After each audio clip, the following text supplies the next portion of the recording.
Good morning, my dear students. I hope you all are keeping well and please be safe. Dear students, subject science. Today we are going to discuss chapter 7 Getting Know Plants. So, in our day to day life, we might have seen many kinds of plants.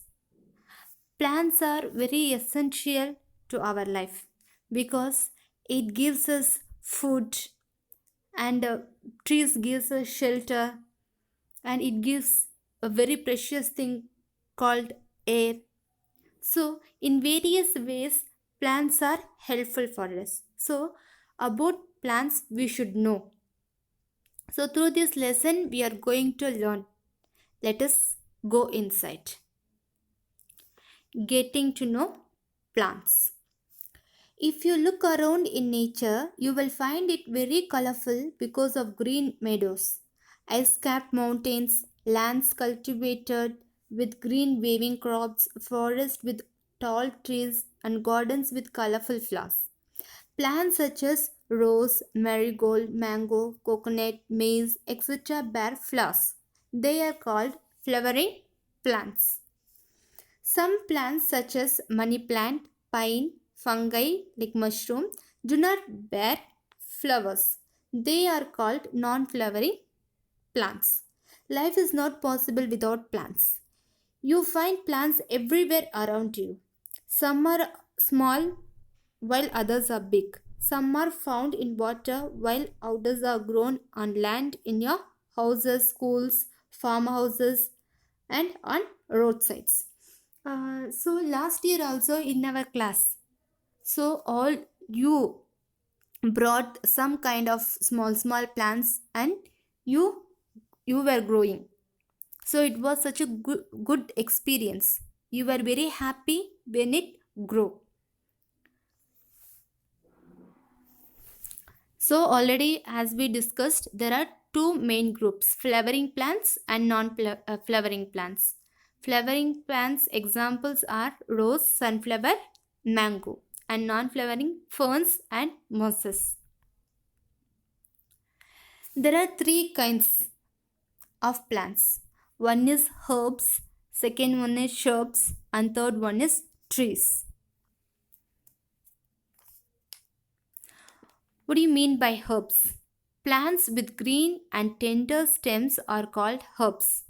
They are usually short and may not have many branches. They are also used for food, flowering, medicine, or perfume. So, it will be very short and tender stem will have. Next one is shrubs. Some plants have the stem branching out near the base. The stem is hard but not very thick. Such plants are called shrubs. An area of cultivated shrubs in a park or garden is known as shrubbery. So this is the example of shrub. So shrubs not either very small or neither very tall. It will be medium and from the bottom of the stem itself branches arises and the stem is not so much thick as well as it is not so much thin also. So mostly we will find shrubs in the gardens and parks.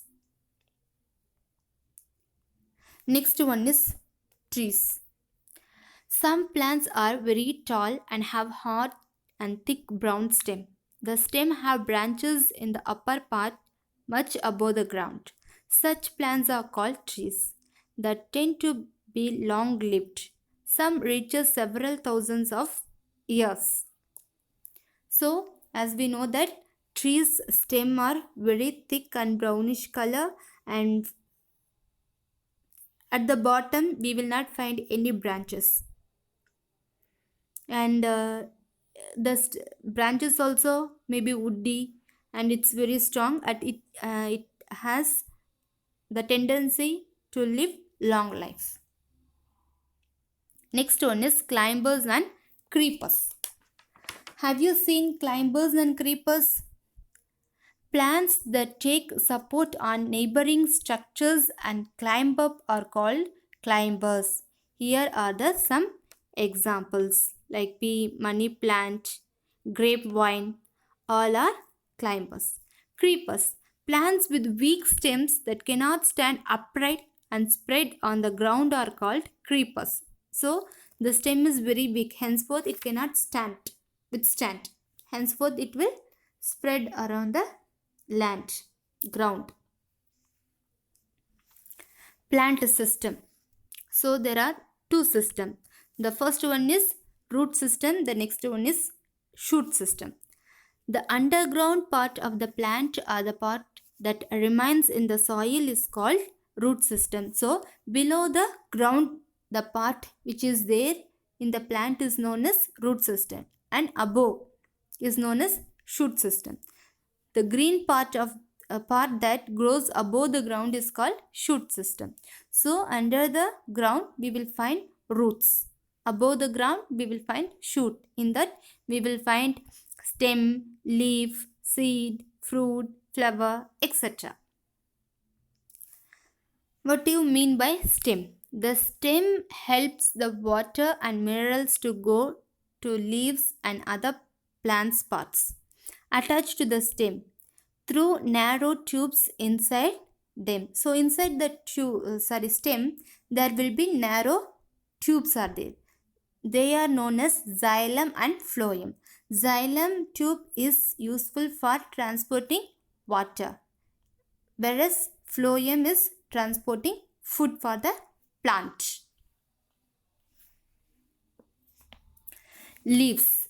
The leaf is an organ of a plant. The part of a leaf by which it attached to the stem is called petiole.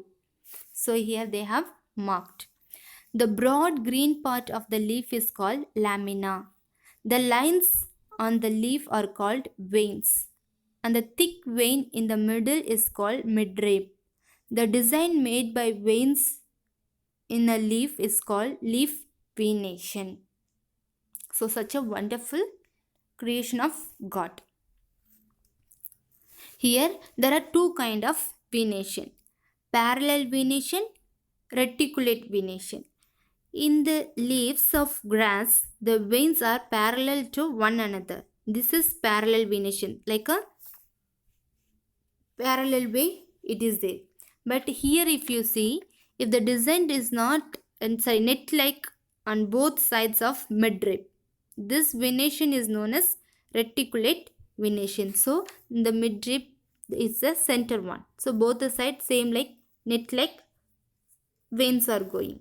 So this is known as reticulate venation. Water comes out of leaves in the form of water vapor by the process called transpiration. Plants release a lot of water into the air through this process. Next one we are going to say roots. The roots help in holding the plants firmly in the soil. They are said to anchor the plant to the soil. So there are two types of root system: primary root system and secondary root system. It is in primary root system, it is the prominent part of a plant which elongates and grows directly downwards into the soil. Many smaller branches arise from the primary root. In the most plants, it persists throughout the year and serves as the main root. Plants such as bean, pea, balsam, petunia, neem, mango, etc. have a primary root system. And secondary root system means in some plants the primary root does not develop sufficiently.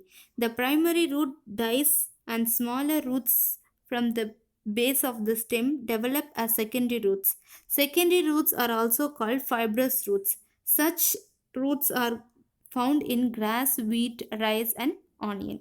So in your page number science book textbook, page number 83, they have given carrot. So only one root will be there. So that is known as taproot or primary root. And second one, fibrous root or secondary roots. So in that we cannot find a singular root. Many branches will be there. But in the case of taproot, main root we can find. So this is the taproot. The first one is taproot. The second one is fibrous root. Functions of the root. Roots anchor the plant to the soil. So it help to withstand the plant in the soil. Roots absorb water and minerals present in the soil. So it absorbs water and minerals present in the soil. Third one is water and mineral salts reach the stem and the branches through a system of thin tubes present in the roots and the stem that I have already told, xylem. Next one, roots binds the soil particles together and prevent soil erosion. So it helps to uh, bind the soil. Henceforth, when the flood comes, when the heavy wind comes, whatever nature disaster comes, it will withstand. Modifications of the root.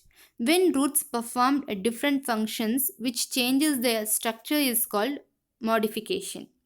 The food made in the green leaves travels downwards and is stored in these tap roots, which is used by the plants in unfavorable conditions. Example, turnip. Roots grow from the branches. As the root reaches the ground, they fix themselves in the soil and give support to spreading branches. These are called prop roots. Example, banyan tree. So here the roots are the roots contains food that we are having as vegetable. Example, turnip. Next one is functions of the stem. The stem keeps the plant upright, means to withstand. The stem bears branches, leaves, flowers and fruits. The main function is stem transport water, minerals and food to all parts of the plant. So leaves are preparing food. So from the leaf the stem is getting and it is distributing to all parts of the plant water, minerals and food. So in that node is there, internode is there, leaf axil is there, trunk is there, bark is there. So in the trees bark is there. Plant means stem.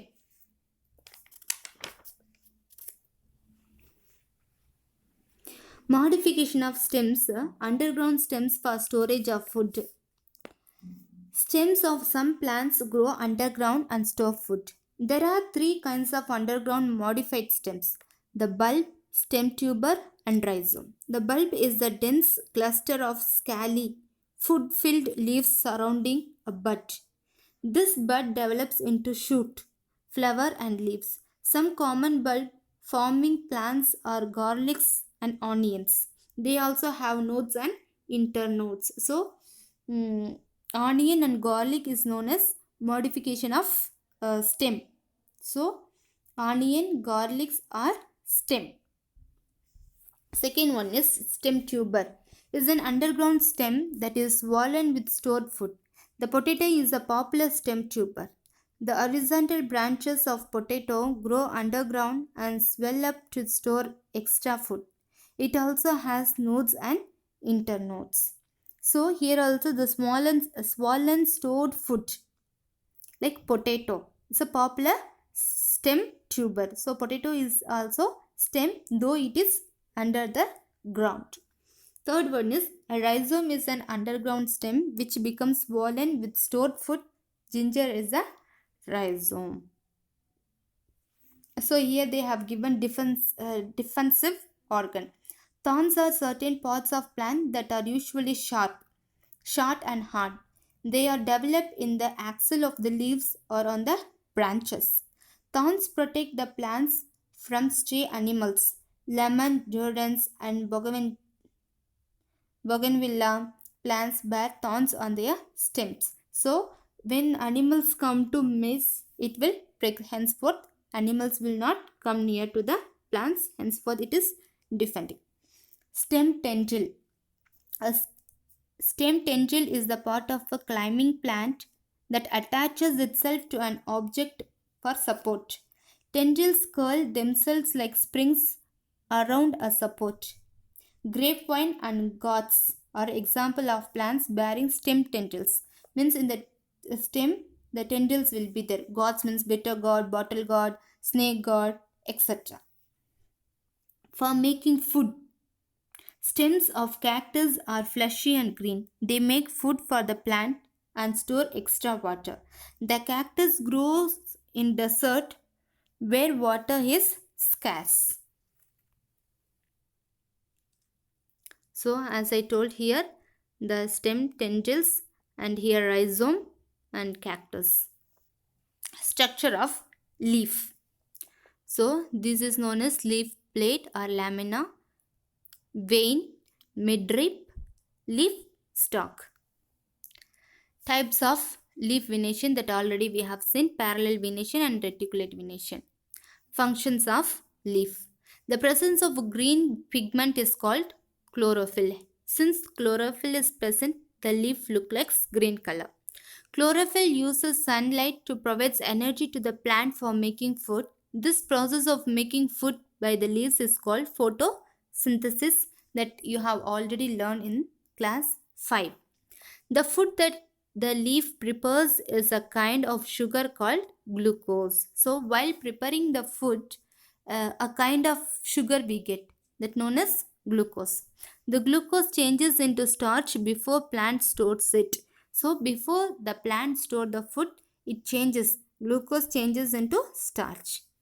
Plants use some of this food to perform their life functions and store the rest in fruits, roots, stems or leaves. So for that time it uses a particular amount of food and it stores and keeps in various parts like fruits, roots, stems and leaves. Leaves provides food to the entire living world. Once again, transpiration and it helps in cooling down the leaves. It plays an important role of water cycle by increasing moisture in the air by transpiration. Modification of leaf. Leaves are modified to give support. Leaves are modified into spines.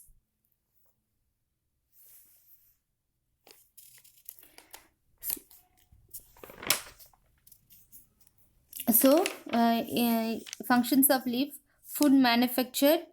So, this is known as kitchen of green plants. Next one is transpiration, as we have discussed, transportation of water. Next one, respiration. Stomata present on the underside of leaves help in gaseous exchange during respiration. Next one is structure of flower. A flower has stalk called pedicel.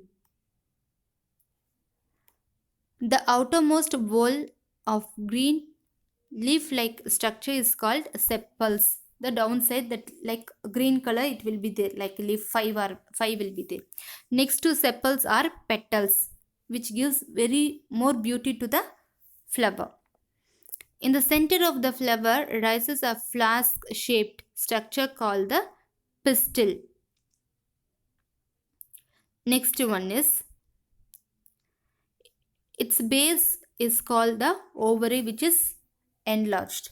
The short tube-like upper part is the style and above it is the stigma, which is very tall. Parts of stamen: anther and filament. Parts of pistil: style, stigma and ovary. Stamen is the male part and pistil is a female part of the flower. So pollination. What do you mean by pollination? The process of transfer of pollen grains from the anther of a flower to the stigma of the same or another flower is known as pollination. That means there is a process of transfer of pollen grains from the anther of a flower to the stigma of the same flower or another flower. So, in the anther, pollen grains are stored. So, those pollen grains will be transferred to the same plant of the stigma or another flower of the stigma is known as pollination. After pollination, the ovary swells up and change into a fruit and the ovules change into seeds. There are two kinds of pollination. Self-pollination and cross-pollination. When the pollen grains of a flower are transferred to the stigma of the same flower or the stigma of another flower of the same plant, single plant is there. So, in single plant, many flowers will be there. So, from one flower, the pollen grains from the anther transferring to the same flower or the same plant another flower. When it is transforming, that is known as self pollination. Cross pollination means when the pollen grains are transferred from the anther of one flower to the stigma of another flower of the same type on another plant is called cross pollination. So here one hibiscus plant is there, near that one more hibiscus plant is there. So from one plant to the next plant, when it is transferred, then it is known as cross pollination, but the species should be same, hibiscus. Agents of pollination. Pollination takes place by various agents such as wind. Through wind also it happened, water also it happened, birds also it happened, animals and insects. These agents help plants to transfer pollen grains from one flower to the another. When the wind comes, the pollen grains it will fly and it may go to next flower. And water the same way when the rain comes. And birds, just they will sit in one flower, after that it will go and sit in another flower, henceforth the pollen grains will transfer. Animals like which animal we can tell, some of the any animal like squirrel and all, it will eat some part of the fruit and it will forget and it will hide someplace. After that it will forget. So from there new plant will arise. And insects, as we know, honeybee. These agents help plants to transfer pollen grains from one flower to the another. Fruit. They contain the seed. Some fruits have one seed like mango, other have more than one seed like guava. Not all fruits can be eaten. After pollination, the ovary ripens up to change into a fruit and the ovules turn into seeds. Thus, the fruits is the pulpy, juicy part that bears seeds. A matured fruit consists of two parts, outer pericarp and inner seed. The pericarp is commonly known as the fruit ball and developed from the wall of the ovary.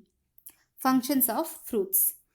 First one is storage. Fruits are the storehouses of many nutrients including carbohydrates, proteins, vitamins, etc. These are consumed by humans and many animals. Second one is protection. Fruits bear seeds within and protect them from unfavorable climatic condition. Storage means fruit storehouse of many nutrients including all that we have seen. So that only when we fall sick, when we are not feeling well, everyone advised to have more fruits since it contains more carbohydrates, proteins, vitamin, etc. Seed dispersal. Fruits help in the dispersal of seeds. After eating fruits, seeds are thrown away by birds, humans, and other fruit eating animals. Henceforth, the seed dispersal takes place. That we have already seen. Next one is seed function. First of all, seed means the seed is the ripened ovule. It is covered with the protective seed coat. A seed contains a baby plant called an embryo. The embryo is protected by seed leaves called cotyledon. Cotyledon store food for the embryo. Seeds with one cotyledon are called monocot seeds. When it has two, then it is known as dicotyledon. Two cotyledons are dicot seeds. So first one, fruit is there. Inside the fruit, seed is there. So first one is seed coat will be there. After that, cotyledon. It's like a leaves. Inside that, embryo that will come outside as new baby plant. Functions of the seed. Seed protect and nourish the embryo. And seed grow into a new plants. So this is known as cotyledons and here they have given Cotyledons are seed leaves. Parts of the seed: embryo, growing part of seed containing.